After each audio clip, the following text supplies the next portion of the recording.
एक ही ट्रिक लेके चलेंगे और सारे क्वेश्चन जो है आप डील कर पाओगे। तो चलिए दोस्तों स्टार्ट करते हैं अपने पहले क्वेश्चन को। तो चलिए दोस्तों बात करें अपने पहले क्वेश्चन की। क्वेश्चन जैसा कि आप देख रहे हैं यहाँ पे आपको मूलधन दिया हुआ है 500, रेट आपको दे रखी है 10% पर एनम की। वहीं टाइम की बात करें, टाइम आपको दे रखा है 2 साल का और कंपाउंड इंटरेस्ट यानी चक्रवृद्धि ब्याज आपसे पूछा हुआ है। तो आपको लोग कहते हैं फॉर्मूले से आपको सिखाते हैं, बहुत से यूट्यूब चैनल पे आपको फॉर्मूले से सिखाया जाता है, या आपके जो भी कोचिंग सेंटर है वो आपको फॉर्मूला लगा के आपको क्वेश्चन करवाते हैं। तो बिल्कुल मत करना, बहुत आसान तरीका आपको बताऊंगा, हर एक क्वेश्चन जो है आप कर पाओगे। तो जब भी आपके पास कंपाउंड इंटरेस्ट निकालने को कहेगा तो आपको करना क्या है, जस्ट आपको देखना है रेट यानी दर आपकी कितनी दे रखी है मेरे दोस्त, दर दे रखी है आपको 10%। ठीक है, इसको उठा लाओ, बस इसको उठा लाओगे तो रेट आपकी 10% दे रखी है मेरे दोस्त। तो 10% को आप क्या लिख सकते हो, 10% को अगर आप लिखना चाहो तो 1/10 भी लिख सकते हो, किसी को कोई दिक्कत नहीं होनी चाहिए। 1/10 अगर जो भाई हमारे नए हैं, नए स्टार्ट किए उन्होंने कंपटीशन की तैयारी, तो आपको बता दूं कि 1/10 आया कैसे। तो ये 10% आपको दे रखा है, तो ये प्रतिशत के नीचे 100 लग जाता है। ठीक है, और 0 से 0 कैंसिल हो जाता है, तो कितना आ जाता है मेरे दोस्त, 1/10 आ जाता है। तो वहीं से आया ही 1/10। तो उम्मीद है आपको ये बात समझ आ गई होगी। चलिए यहां तक तो आपको समझ आ गया कि रेट से हमने फ्रैक्शन वैल्यू निकाल दी 1/10। अब जो 1/10 आया है इसमें 1 क्या है, 10 क्या है, ये भी आपको पता होना चाहिए, क्योंकि ये भी जो है जरूरी है जानना। तो मेरे दोस्त ये जो आपका 10 होगा, नीचे जो भी नीचे संख्या होगी ये आपकी हमेशा होगी मूलधन यानी प्रिंसिपल होगी। ठीक है, और ऊपर जो आया होगा वो क्या होगा मेरे दोस्त, वो होगा आपका कंपाउंड इंटरेस्ट। ठीक है, तो इसका मतलब हुआ क्या, तो इसका मतलब ये हुआ कि आपका 10 रुपए का मूलधन था, उस पर आपको चक्रवृद्धि ब्याज कितना मिला मेरे दोस्त, चक्रवृद्धि ब्याज मिला आपको 1 रुपए, यानी 10 रुपए पे सीधे सीधे 1 रुपए का ब्याज मिल गया। तो इतनी सी बात आप जो है अच्छे से समझ गए होंगे। चलिए अब क्वेश्चन को आगे कैसे किया जाए, यहां तक तो आपको क्लियर हो गया होगा। तो आगे करने का बहुत आसान तरीका है, एक तरफ लिख लोगे पी होता है मूलधन, सबको पता है। ठीक है, एक तरफ लिख लोगे ए क्या होता है, ए होता है मिश्रधन। ठीक है, हिंदी वाली भाई जो है ए जो होगा हमारा वो मिश्रधन होगा, A for amount, P for principal. चलिए अब प्रिंसिपल आपको दे कितना रखा है मेरे दोस्त, प्रिंसिपल की बात करें, प्रिंसिपल आपको 10 दे रखा है। जैसा कि आप देख रहे हो प्रिंसिपल आपका है कितना, 10 है। इसको भूल जाओ प्रिंसिपल को भी। ठीक है, इसका हम यूज अभी थोड़ी देर में करेंगे, अभी हम सिर्फ रेट से खेल रहे हैं, रेट से क्वेश्चन को करते हुए जाएंगे और आराम से हो जाएगा। तो प्रिंसिपल आपका मेरे दोस्त 10 है, रेशो का निशान लगाओगे, 10 में क्या करोगे मेरे दोस्त, 10 में आप 1 जोड़ दोगे, 10 में आप 1 जोड़ दोगे। अब कुछ भाई सोच रहे होंगे कि 1 क्यों जोड़ा। ठीक है, तो आप देख रहे हो यहाँ पे क्या निकालने हैं आपको, यहाँ पे आपको अमाउंट निकालने हैं। तो अमाउंट कैसे निकलती है सर, मूलधन में हम अगर चक्रवृद्धि ब्याज को जोड़ देते हैं तो अमाउंट आ जाती है, मिश्रधन आ जाता है। तो वही किया है आपने, तो 10 में आपने 1 जोड़ दिया, कितना आ गया, 11 आ गया। ठीक है, पहले क्वेश्चन में हम थोड़ा सा समय लगाएंगे जिससे आपको अच्छे से चीजें समझ में आ जाए। चलिए 10:11 जो है आपका रेशियो आ गया। अब अगला काम मेरे दोस्त आपका क्या करना है, अब अगला काम है आपका समय देखना कि कितने समय का जो है आपको चक्रवृद्धि ब्याज निकालने को कहा है। तो आप देख रहे हो चक्रवृद्धि ब्याज आपको 2 साल का निकालने को कहा है। तो आप क्या करोगे, जस्ट इनकी पावर जो है 2 लगा दोगे, इनकी पावर जो है 2 लगा दोगे। यदि कल को किसी क्वेश्चन में यहाँ पे 3 होता यानी 3 साल होता तो पावर आप 3 लगा देते, यहाँ पे भी 3, यहाँ पे भी 3 पावर में। कल को 4 होता तो अब यहाँ पे 4 लगा देते, यहाँ भी 4 लगा देते। यदि 1 वर्ष होता तब भी आप 1 वर्ष और 1 वर्ष यहाँ पे लगा देते। इसलिए इतनी सी बात जो है आपको अच्छे से क्लियर हो गई होगी। चलिए अब क्या करना है मेरे दोस्त, 10 की स्क्वायर कितनी होती है सर, 10 की स्क्वायर अगर हम करेंगे तो कितना आएगा सर, ये आ जाएगा 100। ठीक है, 10 के गुणा 10 में कर दो, कितना आ गया, 100 आ गया। वहीं 11 का स्क्वायर कितना होता है सर, 121 होता है। यानी मूलधन आपका 100 आ गया और अमाउंट आपकी कितनी आ गई, 121 आ गया, यानी मिश्रधन आपका मेरे दोस्त 121 आ गया। चलिए यहां तक तो किसी को कोई भी दिक्कत नहीं होनी चाहिए। एक क्वेश्चन थोड़ा, पहला क्वेश्चन है, थोड़ा टाइम लगेगा आपको चीजें समझने में, दिक्कत हो सकती है। चलिए अब इनका यदि अंतर कर लें, लेकिन ट्रस्ट करो बहुत ही मजेदार तरीका है ये, हर एक क्वेश्चन हिलाओगे, ठीक है। अभी जो है हम पूरा चैप्टर करने वाले हैं, एक एक क्वेश्चन जो है आप आराम से कर पाओगे। तो आपका मिश्रधन मेरे दोस्त 121 है, मूलधन आपका 100 है, तो ये जो अंतर आएगा कितना आएगा सर, अंतर आ जाएगा 21। तो जो 21 अंतर आया है मेरे दोस्त वो क्या आया है आपका, वो आया है आपका चक्रवृद्धि ब्याज। चक्रवृद्धि ब्याज कैसे, आपने मिश्रधन में से मूलधन घटा दिया तो क्या आता है सर, मिश्रधन में से मूलधन घटाया तो चक्रवृद्धि ब्याज आता है, यानी CI आता है, कंपाउंड इंटरेस्ट आता है, यानी वही तो आया है आपका। तो इतनी सी बात जो है आप जो है समझ गए होंगे। अब क्या करना है मेरे भाई, तो अब आपको बस एक सिंपल सा स्टेप और करना है। ये आपको मूलधन कितना दे रखा है सर, मूलधन हमें 100 आया है, हमारा रेट के हिसाब से 100 आया है, लेकिन क्वेश्चन में हमें 500 दे रखा है। मूलधन हमारा रेट के हिसाब से 100 आया है यहाँ पे, लेकिन क्वेश्चन में 500 दे रखा है, तो मूलधन को कर दोगे आप मूलधन के बराबर, यानी ये मूलधन 100 दे रखा था, इसको इस 500 के बराबर रख दो, ठीक है। बराबर रख दिया आपने, कोई दिक्कत नहीं। 100 ये इससे कितना गुना है सर, ये इससे जो है 5 गुना है, 100 पंजे 500 होते हैं, 5 गुना हो गया 500, आपने यहाँ तक लिख लिया। चलिए आपको निकालने को क्या कहा है मेरे दोस्त, निकालने को कहा है कि कंपाउंड इंटरेस्ट बता दो। तो भैया कंपाउंड इंटरेस्ट का रेशो तो 21 है, तो इसकी भी आप क्या करोगे, इसकी भी 5 से गुणा कर दोगे। तो भैया 5 एकम 5 हो गया और 5 दूनी 10 हो गया, यानी कंपाउंड इंटरेस्ट मेरे दोस्त आपका कितना आ गया, 105 आ गया, यानी ऑप्शन सी जो है आपका एकदम सही हो गया। तो बिना फॉर्मूले के करोगे कैलकुलेशन आपको बहुत कम करनी पड़ेगी, ठीक है। और ये जो स्टेप हैं 2-3 ये आपकी फिंगर्स पे एकदम रट जाएंगे, ठीक है। जरा सी देर में इतनी चीजें लिखने की भी जरूरत नहीं पड़ेगी आपको, कभी कभी तो मन में ही क्वेश्चन सॉल्व कर दोगे अगर ये बेसिक क्वेश्चन होगा, ठीक है। तो इतनी सी बात आपको समझ आ गई होगी। यदि कोई भी दिक्कत आती है तो आप कमेंट कर सकते हैं कि हमें इस चीज में प्रॉब्लम आई है। तो उम्मीद करेंगे कि आपको यहां तक समझ आया होगा। बढ़ते हैं अगले क्वेश्चन को और देखते हैं कि अगला क्वेश्चन कैसे होगा। चलिए दोस्तों बात करते हैं अपने अगले क्वेश्चन की, क्वेश्चन नंबर 2। जैसा कि आप देख रहे हैं आपको मूलधन कितना दे रखा है मेरे दोस्त, मूलधन आपको दे रखा है 5000। वहीं रेट की बात करें, रेट आपको 10% दे रखी है, टाइम आपको 3 साल दे रखा है, चक्रवृद्धि ब्याज आपसे पूछा है। तो पिछला वाला क्वेश्चन जो हमने किया था उसमें जो टाइम था वो 2 साल दे रखा था, इस वाले क्वेश्चन में टाइम जो है आपको 3 साल दे रखा है। 4 साल दे दे, 5 साल दे दे, कोई दिक्कत नहीं है, 4 से ज्यादा वो कभी नहीं देगा, ठीक है। चलिए करने का तरीका वही रहेगा आपका, रेट उठा लाओ। रेट आपकी मेरे दोस्त आपकी कितनी दे रखी है, रेट आपको 10% दी हुई है।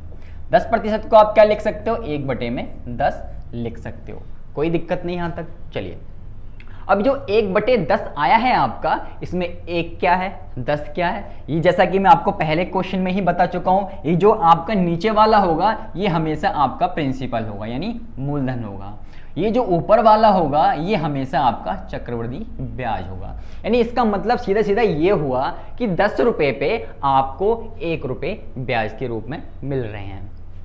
अगला स्टेप क्या होता था सर, अगला स्टेप होता था एक तरफ प्रिंसिपल लिख लो यानी P लिख लिया आपने, एक तरफ अमाउंट लिख लो यानी A लिख लिया आपने, कोई दिक्कत नहीं यहां तक, ठीक है।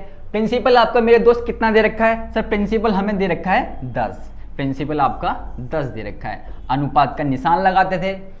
अब क्या करते थे सर, ये जो A आया है यानी मिश्रधन है, ये कैसे निकालना है, कुछ नहीं, टेंशन बिल्कुल नहीं लेनी, जस्ट इसमें 10 में ये ऊपर वाली संख्या जोड़ के लिख दोगे, तो 10 और 1 कितना हो गया, 11 हो गया। क्यों जोड़ा आपको पता होना चाहिए, ये मूलधन है, ये आपका चक्रवृद्धि ब्याज है, यदि दोनों को जोड़ दिया जाए तो क्या आता है मेरे दोस्त, अमाउंट आती है यानी मिश्रधन आता है, इसलिए हमने इसको जोड़ा है। चलिए अब बात आती है कि समय आपको कितना दे रखा है, तो मेरे दोस्त समय आपको यहाँ पे 3 साल दे रखा है, तो पावर कितनी लगेगी, तो पावर भी आपको 3 लगानी है यहाँ पे, तो पावर आपने यहाँ 3 लगा दी, यहाँ भी आपने 3 लगा दी। यदि कल को यहाँ पे 4 दे दे तो पावर में आप यहाँ पे 4 लगा दोगे, 2 वाला हम पीछे कर चुके हैं, तो पावर आपको वही लगानी है जो आपको समय दे रखा है। तो भैया 10 की पावर 3 करेंगे यानी 10 का क्यूब करेंगे तो कितना आ जाएगा मेरे दोस्त, सर ये आ जाएगा 1000, ठीक है, 1000 आता है 10 का क्यूब। वहीं बात करें 11 की क्यूब तो वो कितनी होती है, वो होती है आपकी 1331 यानी 1331, कोई दिक्कत नहीं। चलिए आपके पास मूलधन का रेशियो आ गया 1000, अमाउंट यानी मिश्रधन का रेशियो आ गया 1331, आप चक्रवृद्धि ब्याज का रेशियो निकाल सकते हो। सर 1331 में से यदि हम 1000 घटा दें तो 331 जो आएगा हमारा क्या आएगा, चक्रवृद्धि ब्याज आ जाएगा, कोई दिक्कत नहीं, यहाँ तक बहुत 2-3 ही स्टेप हैं और क्वेश्चन जो है आपका आराम से हो जाएगा। यदि आप किसी भी फॉर्मूले से करोगे तो कैलकुलेशन में फंस जाओगे और घूमते रहोगे, ठीक है। तो फॉर्मूला आपको कभी यूज नहीं करना है। इसी तरीके से अच्छे क्वेश्चन जो है हम आगे डील करने वाले हैं। तो आपके पास चक्रवृद्धि ब्याज का जो रेशो है वो 331 आ गया, मूलधन आपका 1000 आ गया, यानी और मिश्रधन जो है आपका 1331 जो है इसका रेशो आ गया। अब मेरे दोस्त आपको दे क्या रखा है क्वेश्चन में? क्वेश्चन में आप देखोगे, एक बार नजर मारोगे, क्वेश्चन में आपको मूलधन दे रखा है 5000 का, लेकिन आपका रेशो के हिसाब से जो मूलधन आया सर वो तो 1000 आया है। तो आप क्या करोगे, इस 1000 के बराबर इस 5000 को रख दोगे। इस 1000 के बराबर आपने इस 5000 को रख दिया, यानी मूलधन के बराबर आपने मूलधन को रख दिया। मूलधन के बराबर आपने मूलधन रख दिया तो भैया कितना गुना हो गया सर? ये हो गया 5 गुना। 1000 की 5 से गुना करोगे 5000 आ जाएगा, कोई दिक्कत नहीं। अब आपसे जो भी निकालने को कहे आप निकाल पाओगे आराम से। आपसे क्वेश्चन में चक्रवृद्धि ब्याज निकालने को कहा है तो चक्रवृद्धि ब्याज का रेशो 331 है, तो मेरे दोस्त इसको भी आप 5 से गुणा कर दोगे तो 5 एकम 5 हो गया, 5 से 15 का 5 हासिल 1 बचेगा, 5 से 15 और 1 16, यानी 1655 आपका क्या आ गया? चक्रवृद्धि ब्याज आ गया। यानी ऑप्शन आपका बी जो है एकदम सही हो गया। यदि आपको वो मिश्रधन निकालने को कह दे क्वेश्चन में तो मिश्रधन कैसे निकालोगे? सर हमारे पास रेशो दे रखा है 1331 मिश्रधन का, इसको भी 5 से गुणा कर देंगे तो वो भी निकल आएगा। तो इसी तरीके से आप 3 चीजें आराम से निकाल पाओगे, यानी मूलधन, मिश्रधन, चक्रवृद्धि ब्याज। इन 3 में से आपको एक चीज दे रखी होगी और 2 आप जो है निकाल पाओगे। चलिए उम्मीद करते हैं आपको ये दोनों क्वेश्चन जो है अच्छे से समझ आ गए होंगे। यदि कोई भी दिक्कत आती है तो आप नीचे कमेंट कर सकते हैं, ठीक है दोस्तों। चलिए बढ़ते हैं आगे और देखते हैं अगले क्वेश्चन को। चलिए दोस्तों बात करते हैं अगले क्वेश्चन की। क्वेश्चन नंबर 3 जैसा कि आप देख रहे हैं, प्रिंसिपल आपको मूलधन आपको कितना दे रखा है दोस्त? 1000 दे रखा है। रेट आपको 20% दी है, लेकिन टाइम की बात करें, टाइम तो ये आपको थोड़ा अटपटा सा दे दिया है। 1 वर्ष 73 दिन का आपको चक्रवृद्धि ब्याज निकालना है। तो ऐसे क्वेश्चन तो आपने नहीं देखे होंगे, लेकिन अब ये क्वेश्चन जो है पूछे जाते हैं। ये दिन वाले क्वेश्चन भी आप पूछे जाने लगे हैं। चलिए चक्रवृद्धि ब्याज आपको निकालना है तो बहुत सिंपल से स्टेप बताऊंगा आपको, जैसे करते आए हैं वैसे ही करना है, ठीक है। कुछ नहीं करना नया स्टेप। तो रेट उठा लाओगे, रेट आपकी मेरे दोस्त कितनी दे रखी है? रेट आपकी दे रखी है 20%, ठीक है। 20% को आप क्या लिख सकते हो? 20% को आप फ्रैक्शन में 1/5 से लिख सकते हो। 1/5 आपने लिख दिया। सबको पता है कि 1/5 कैसे लिखा जाता है। चलिए, 1 क्या है यहाँ पे, 5 क्या है पता लग गया होगा। जो 5 होता है वो हमारा मूलधन होता है और जो ऊपर आया होता है 1, ये हमेशा आपका ब्याज होता है। ब्याज कौन सा? चक्रवृद्धि ब्याज होता है। चलिए बढ़ते हैं आगे स्टेप में। तो भैया हम यहाँ पर क्या लिखते हैं सर? एक तरफ मूलधन लिख लेते हैं, एक तरफ अमाउंट यानी मिश्रधन लिख लेते हैं। चलिए अब रेशो की बात करते हैं। सर मूलधन हमारा कितना है? सर मूलधन है हमारा 5, यानी एक बार फिर से लिख देते हैं, ये मूलधन होता है आपका और ये आपको इस पर ब्याज मिला होता है, ये रेट के अकॉर्डिंग है, ठीक है। चलिए मूलधन आपका कितना है? मूलधन है आपका 5, मूलधन 5 है। आपने प्रिंसिपल के नीचे मूलधन के नीचे 5 लिख लिया। अब मिश्रधन की बात करें, सर मिश्रधन में क्या आएगा? तो मिश्रधन में कुछ दिमाग नहीं लगाना आपने, ठीक है। बिल्कुल सिंपल सा स्टेप है। इस 5 में इस 1 को जोड़ दोगे, इस 5 में इस 1 को जोड़ दोगे, 5 और 1 6 हो गया।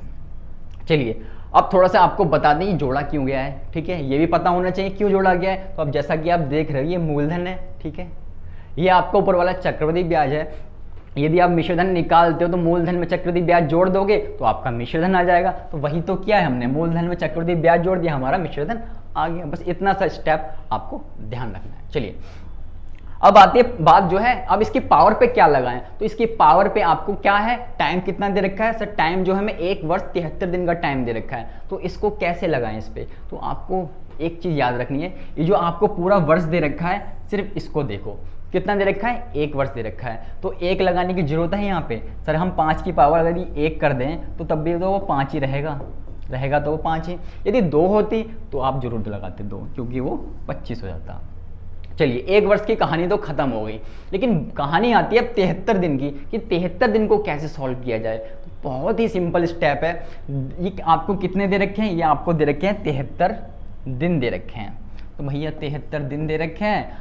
एक साल में कितने दिन होते हैं? सर एक साल में जो है 365 दिन होते हैं। तो 365 से आप क्या करोगे? इसे भाग दे दोगे। इसे भाग दे दिया आपने, कितना आ गया 73 एकम 73, 73 पंजे 365, 1/5 आ गया ये काट के, ठीक है, एक काट के जो है 1/5 आ गया। 1/5 क्या आया है मेरे दोस्त, ये आपका साल आया, यानी 1/5 ईयर है ये, यानी 1/5 साल हो गए। तो अब जो है समय 73 दिन नहीं रहा, समय क्या बन गया आपका 1/5 बन गया। चलिए अब लेकिन सर यहाँ रेशो में क्या लिखे हैं, रेशो की दिक्कत है। तो जब भी आपको एक चीज और बता देते हैं यहाँ पे हम, कभी कभी आपने क्वेश्चन देखे होंगे कि 2 सही 1/2 वर्ष का चक्रवृद्धि ब्याज निकालो, ठीक है, इस तरीके से आपको समय दे रखा हुआ क्वेश्चन में, आपने देखे भी होंगे। तो 2 का तो आप निकाल दोगे, लेकिन सर इस आधे का क्या करें, आधे वर्ष का, तो वही चीज आपको सिखा रहा हूं मैं यहाँ पे। जब यदि समय आपको इसे फ्रैक्शन में दे रखा हो, समय आपको ऐसे फ्रैक्शन में दे रखा हो, तब क्या करेंगे, तो कुछ नहीं करना, बहुत आसान है। 1/5 आपको समय दे रखा है, रेट कितनी दे रखी है मेरे दोस्त, रेट दे रखी है आपको 1/5, जस्ट रेट की आप क्या कर दोगे, इससे मल्टीप्लाई कर दोगे, टाइम की मल्टीप्लाई आपने रेट से कर दी, तो कितना आ गया 1/25 बन गया ये। तो वही चीज जो है आपकी आ गई। अब आप क्या करोगे सर, यहाँ पे 25 लिख देंगे, अनुपात का निशान लगाएंगे, इस 5 में हम 1 जोड़ देंगे, तो कितना बन जाएगा 26 बन जाएगा। कोई दिक्कत नहीं किसी भाई को, ठीक है, बहुत आराम से समझा रहा हूँ, बहुत धीरे धीरे चल रहा हूँ मैं, जिससे आपको चीज़ें जो है अच्छे से समझ आ सकें, ठीक है। अब इसको सॉल्व कर लो, 25 हो गया, 25 बन जाए 125 हो गया, ठीक है, यहाँ यानी दोनों की मल्टीप्लाई कर लो, कितना आ गया 125 आ गया। यहाँ भी मल्टीप्लाई कर लो, तो ये हो गया 6 36, 3 6 दूनी 12 3 15, 156 आपका यहाँ पे आ गया, यानी प्रिंसिपल आपका 125 का रेशो आ गया और अमाउंट का जो है 156 रेशो आ गया। यदि आप निकालना चाहें चक्रवृद्धि ब्याज, तो चक्रवृद्धि ब्याज कितना आ जाएगा, ये आ जाएगा आपका 31 कंपाउंड इंटरेस्ट, यानी आपके पास प्रिंसिपल का भी रेशो है, आपके पास मिश्रधन का भी रेशो है, आपके पास चक्रवृद्धि ब्याज का भी रेशो है। तो ये तो पहले जैसा ही बन गया, पहले 2 क्वेश्चन कराए थे सेम वैसा ही है। अब क्या है, इसमें कुछ नहीं है सर, हमें जो दे रखा है हम उसको उसके बराबर रख लेंगे। तो मेरे दोस्त आपको दे क्या रखा है सर, हमें दे रखा है मूलधन, मूलधन कितना दे रखा है 1000 दे रखा है, लेकिन हमारा जो मूलधन है वो 125 है, ठीक है, रेशो के हिसाब से तो 125 है, तो भैया दोनों को इसके बराबर रख लोगे, आपने इसके बराबर रख लिया। तो भैया ये इससे कितना गुना हो गया, ये इससे हो गया 8 गुना, ठीक है, 125 × 1000, ये 8 गुना हो गया। तो इसको भी आप क्या करोगे, इसको भी, यानी जो भी निकालना है आपको चक्रवृद्धि ब्याज निकालना है, तो इसको भी 8 गुना कर दोगे, तो 8 एकम 8 हो गया और 8 तिया 24 हो गया, 248 जो है आपका चक्रवृद्धि ब्याज आ गया, यानी ऑप्शन ए जो है आपका एकदम सही हो गया। यानी आपको इस तरीके से 73 दिन यदि आपको समय दे रखा है, दिन में दे रखे हैं, तो आप जो है आराम से अब निकाल पाओगे, ठीक है, बिना किसी फॉर्मूले के। यदि इस क्वेश्चन को आप फॉर्मूले से करते लगाते, बहुत मुश्किल होती है आपको, ठीक है, ये बात आप अच्छे से समझते होंगे, ठीक है। चलिए उम्मीद करते हैं आपको यहाँ तक कि जो 3 क्वेश्चन अच्छे से समझ आ गए होंगे।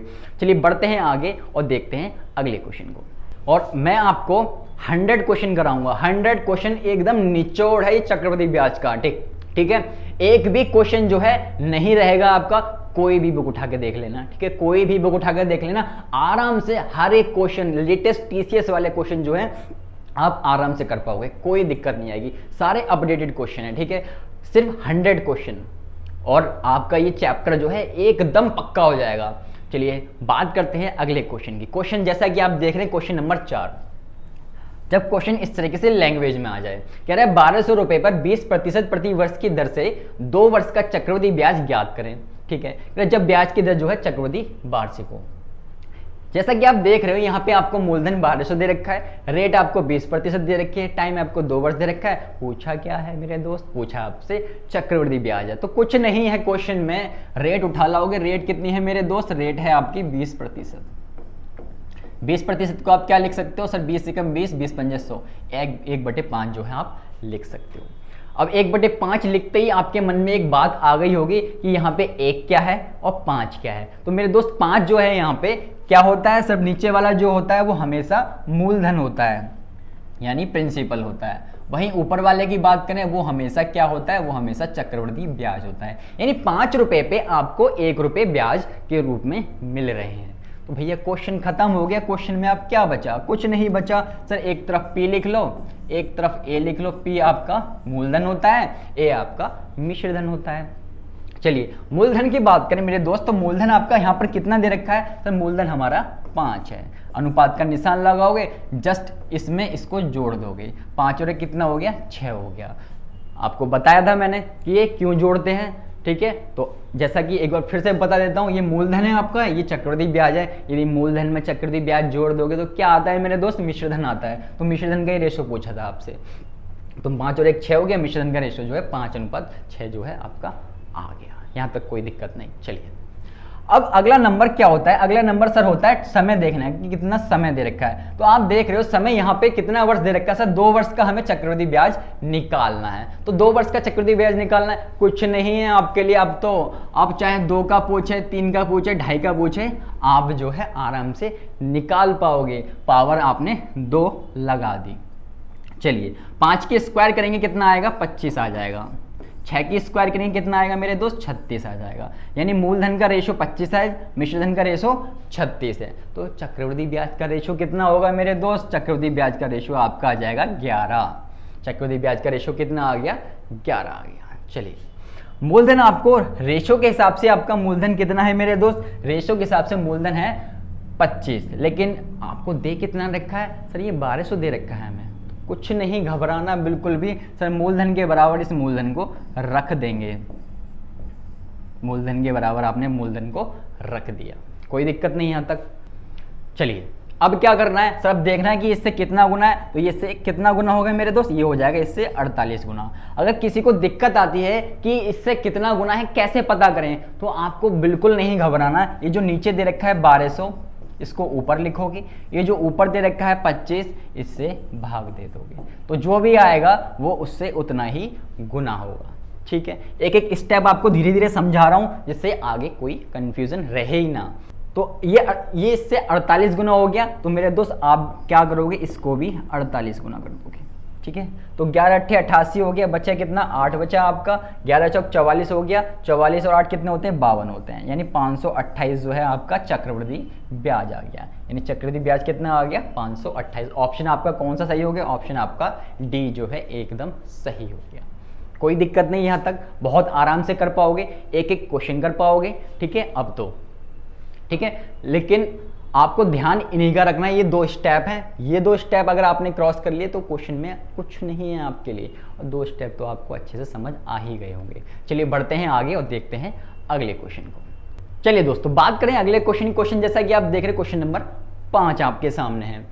कह रहा है 10,240 रुपए पर 12.5% यानी 12.5% प्रति वर्ष की दर से 3 वर्ष का चक्रवृद्धि ब्याज ज्ञात करें यदि ब्याज की दर वार्षिक संयोजित है। ठीक है, यानी आपको यदि जब रेट इस तरीके से दे दे तब क्या करोगे? जैसे तो आपको नॉर्मल 10%, 20% ये सब दे रखी होती हैं। यदि रेट इस तरीके से दे दे, पॉइंट में दे दे, तब क्या करोगे? तो कुछ नहीं घबराना, बहुत आसान है। रेट को उठा लाओगे मेरे दोस्त। रेट कितनी है मेरे दोस्त? आपकी रेट है 12.5%। 12.5% की फ्रैक्शन वैल्यू कितनी होती है? सर ये होती है 1/8। याद रख लेना इस चीज को, ठीक है, कि आपको सॉल्व ना करना पड़े। ठीक है, यदि वहां बैठ के आप एग्जाम में इसे सॉल्व करने बैठ रहे हो तो आपकी तैयारी करने का बेकार है। चलिए बता देते हैं ये आया कैसे है। तो ये 12% है आपका, प्रतिशत के नीचे 100 लग गया। ठीक है, पॉइंट रहेगा, नीचे 0 हो जाएगी। काट दो, 25 पंजे 125 हो गया, 25 चौके 100 हो गया, 5 एकम 5 हो गया, 5 अट्ठे 40 हो गया। कितना आ गया? 1/8 आ गया। ठीक है, तो यहां से आया ये 1/8। तो इस बात को ध्यान रखना हमेशा कि जब भी 12.5% आपको कहीं भी नजर आए तो वो उसका मतलब क्या होगा मेरे दोस्त? उसका मतलब होगा 1/8 होगा। चलिए 1/8 आ गया, तो 1 क्या है यहाँ पे, 8 क्या है? किसी को कोई दिक्कत नहीं होगी, सबको पता है कि 8 जो होता है वो हमेशा मूलधन होता है और जो ऊपर वाला होता है वो हमेशा चक्रवृद्धि ब्याज होता है। चलिए तो यहाँ पे लिख लेते हैं मूलधन, एक तरफ लिख लेते हैं मिश्रधन। अब इनका रेशो में लिख लो इनको। सर मूलधन हमें 8 दे रखा है, 8 आपने लिख लिया। मिश्रधन की बात करें मेरे दोस्त, तो मिश्रधन कितना होगा? सर मिश्रधन निकालने के लिए जस्ट इसमें इसको जोड़ दो, यानी नीचे वाले में ऊपर वाला जोड़ दो, मिश्रधन आ जाएगा। तो 8 में 1 जोड़ा मेरे दोस्त, कितना आ गया? 8 और 1 9 हो गया। ठीक है, चलिए अब आपसे कहे कि समय कितना दे रखा है, कि समय कितना दे रखा है आपको, तो समय यहाँ पे आपको 3 वर्ष का दिया हुआ है। जैसा कि आप क्वेश्चन में देख रहे हो यहाँ पे समय आपको कितना दे रखा है, 3 वर्ष का दे रखा है। तो कितना का भी समय दे दे, हमें क्या करना है, हमें तो जस्ट पावर लगानी है। तो भैया यहाँ पे 3 पावर लगा दी, यहाँ पे 3 पावर लगा दी, ठीक है, कोई दिक्कत नहीं। 8 की क्यूब कर लो, 8 की क्यूब कितनी होती है सर, 8 की क्यूब होती है 512, ठीक है। 7 की क्यूब कितनी होती है, 729 होती है, कोई दिक्कत नहीं यहाँ तक। यानी 8 की क्यूब, 8 की घन जो है 512 और 7 की घन 729। ये तो आ गया आपका प्रिंसिपल का, ये आ गया आपका मिश्रधन का रेशो। भैया दोनों में अंतर कर लोगे, तो अंतर करोगे तो क्या आएगा आपका, तो चक्रवृद्धि ब्याज आएगा। तो भैया चक्रवृद्धि ब्याज निकाल लो, 9 में से 2 गया 7 आ गया, और ये 2 में से 1 गया, 7 में से 5 गया 2 बचा, यानी 217 जो है आपका चक्रवृद्धि ब्याज आ गया। कोई दिक्कत नहीं, बहुत आराम समझाते हुए चलेंगे, एक एक क्वेश्चन आपको समझाएंगे, एक एक क्वेश्चन आपको कराएंगे, ठीक है। कोई डाउट जो है नहीं रहने वाला है, बस थोड़ा पेशेंस रखिए, पेशेंस रखेंगे तो चीज़ें अच्छे से समझ आएंगी। यदि आप उछलते रहेंगे तो आपको चीज़ें नहीं समझ आएंगी, फिर आप जो है मिक्स जो है क्वेश्चन पढ़ते रहिए, कुछ नहीं होना आपका। चलिए 512 आपको मूलधन दे रखा है और 10,240 आपको यहाँ पे मूलधन दे रखा है। सर ये रेशो के हिसाब से 512 है, लेकिन मूलधन जो है हमें क्वेश्चन में दे रखा है 10,240। तो भैया 512 को 10,240 के बराबर आप रख दोगे, ठीक है। आपने रख दिया, कोई दिक्कत नहीं। जो क्वेश्चन में आपको चीज दे रखी है उसको उसके बराबर रख दो, चाहे कल को यहाँ पे मिश्रधन के दे रखा होगा क्वेश्चन में तो मिश्रधन के बराबर रख देना, आगे क्वेश्चन कराऊंगा, फिक्र मत करो, ठीक है। ये अब देखना है कि ये इससे कितना गुना हो गया। सर ये जो होगा ये इससे 20 गुना हो जाएगा। कितना हो गया मेरे दोस्त, ये इससे 20 गुना हो गया, तो इसको भी आप क्या करोगे, इसको भी 20 गुना कर दोगे। तो ये हो गया आपका 434 और ये 0 का 0, यानी 4,340 जो है आपका चक्रवृद्धि ब्याज आ गया। 4,340 यानी ऑप्शन सी जो है आपने उड़ा दिया। बहुत आसान है, कुछ नहीं है इन क्वेश्चन में, ठीक है। यदि आप बिना फॉर्मूले के इस ट्रिक से जाओगे, यानी इस तरीके से क्वेश्चन को करोगे, तो आप जो है हर एक क्वेश्चन कर पाओगे। और आगे मैं करके दिखाऊंगा आपको, ठीक है, आगे मैं करके दिखाऊंगा आपको, हर एक क्वेश्चन करोगे,